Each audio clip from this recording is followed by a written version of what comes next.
Nous sommes en première ligne. Certains l'appellent le front, le centre de tri des malades Covid.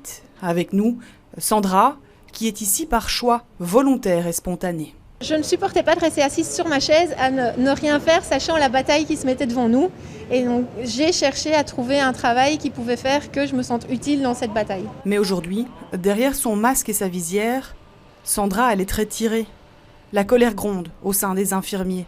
En cause, 2 arrêtés royaux de Maggie de Bloch, dont le premier volet évoque une réquisition. Le volet réquisition permet à une autorité, peut être une autorité hospitalière ou autre, de réquisitionner du personnel infirmier, donc du personnel qui ne fait pas partie des troupes actuelles à l'intérieur de l'hôpital, pour l'obliger à venir travailler au sein de l'hôpital, au sein d'une unité Covid ou de faire une activité durant cette crise. Ce qui fâche, c'est que le monde des infirmiers est bien loin d'avoir attendu cet arrêté pour s'organiser. Sandra, par exemple, son travail, c'est normalement ici, dans ces couloirs, avec les enfants en pédiatrie. Ça donnait un peu un couteau à double tranchant. Autant à chaque fois qu'ils font une conférence, ils nous remercient comme quoi en première ligne et qu'on est super, même qui nous disent héros.